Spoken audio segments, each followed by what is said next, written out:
নিজস্ব সুনামগঞ্জ সেই আপনাদের সবাইকে স্বাগত জানাচ্ছি। আজকে নতুন একটি ভিডিও ব্লগ। এটি সুনামগঞ্জ থেকে তাহিরপুর বিষ্ণুপুর উপজেলা যাওয়ার যে রাস্তাটি, সেই রাস্তাটি ঠিক আসলে সদরের যে অংশটুকু, সেই অংশটুকু বিষ্ণুপুর উপজেলার যে অংশ, সেই অংশে একটি অসাধারণ আসলে ফটক তৈরি করা হয়েছে।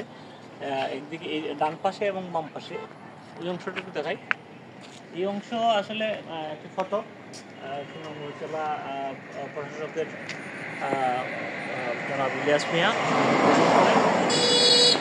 27শে জানুয়ারি 2025 আমি ভিডিওর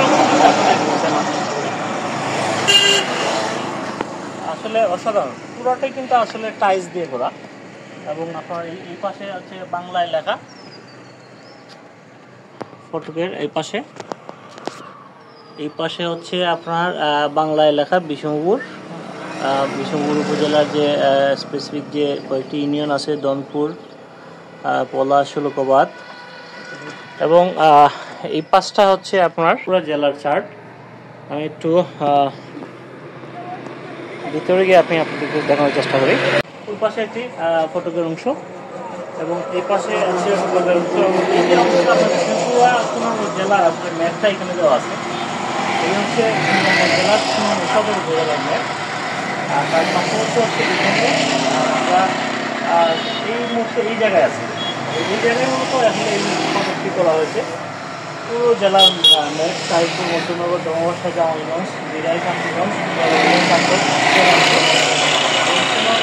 সাথে কিন্তু বর্ডার, ভারতের বর্ডার, দোয়ালা বাজার, সদর, বিষ্ণুপুর, তাহিরপুরের এই অংশটুকু হচ্ছে যে সৌন্দর্য এখানে উল্লেখ হয় যে দেখারঘাট বর্ষার যে অংশটুকু আসলে এই পাশেই কিন্তু অবস্থিত।